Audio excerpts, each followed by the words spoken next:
What I'd like to do, I'd like to share a little story here with you. It's a very tender story. It was sent to me by someone who sends me beautiful things in the mail. And I call it the Teddy story. And I'd like to read this to you, if I can do it without tearing up. And this story illustrates this as well as anything I've ever seen. There's a story many years ago of an elementary school teacher. Her name was Mrs. Thompson. As she stood in front of her 5th grade class on the very first day of school, she told the children a lie. Like most teachers, she looked at her students and said that she loved them all the same. But that was impossible because there in the front row, slumped in his seat, was a little boy named Teddy Stoddard. Mrs. Thompson had watched Teddy the year before and noticed that he didn't play well with the other children, that his clothes were messy and that he constantly needed a bath. Teddy could be unpleasant. It got to the point where Mrs. Thompson would actually take delight in marking his papers with a broad red pen and making bold X's and then putting a big F at the top of his papers. At the school where Mrs. Thompson taught, she was required to review each child's past records, and she put Teddy's off until last. However, when she reviewed his file, she was in for a surprise. Teddy's 1st grade teacher wrote, "Teddy is a bright child with a ready laugh. He does his work neatly and he has good manners. He's a joy to be around." His 2nd grade teacher wrote, "Teddy is an excellent student, well liked by his classmates, but he's troubled because his mother has a terminal illness and life at home must be a struggle."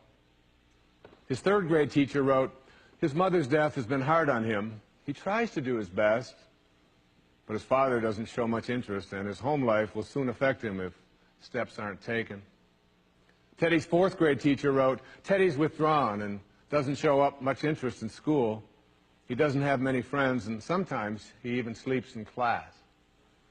By now, Mrs. Thompson realized the problem, and she was ashamed of herself. She felt even worse when her students brought her Christmas presents wrapped in beautiful ribbons and bright paper, except for Teddy's.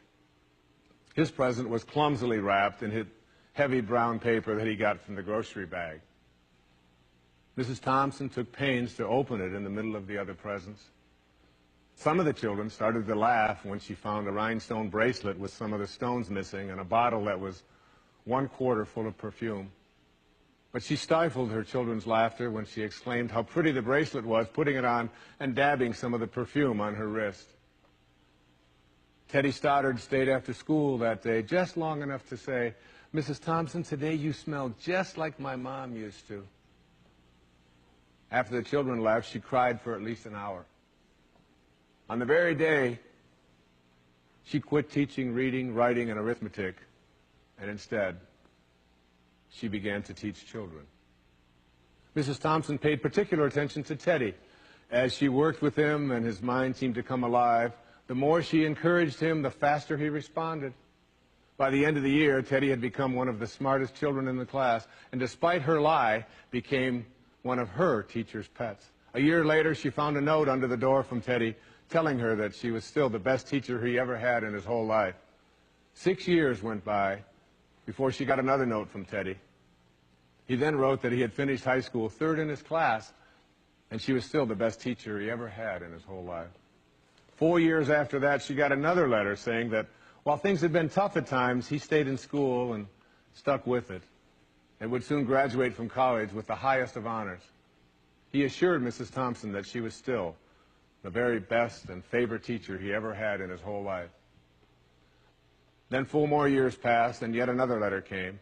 This time he explained that after he got his bachelor's degree, he decided to go a little further. The letter explained that she was still the best and favorite teacher he ever had, but now his name was a little longer. The letter was signed Theodore F. Stoddard, M.D. But the story doesn't end there. You see, there was yet another letter that spring. Teddy said he'd met this girl and was going to be married. He explained that his father had died a couple of years ago, and he was wondering if Mrs. Thompson might agree to sit in the place at the wedding that was usually reserved for the mother of the groom. Of course, Mrs. Thompson did, and guess what? She wore that bracelet, the one with the several rhinestones missing, and she made sure she was wearing the perfume that Teddy remembered his mother wearing on their last Christmas together. They hugged each other, and Dr. Stoddard whispered in Mrs. Thompson's ear, "Thank you so much for making me feel important and showing me that I could make a difference." Mrs. Thompson came with tears in her eyes and whispered back, "Teddy, you have it all wrong. You were the one who taught me that I could make a difference. I didn't know how to teach until I met you." Isn't that a beautiful story? Yeah.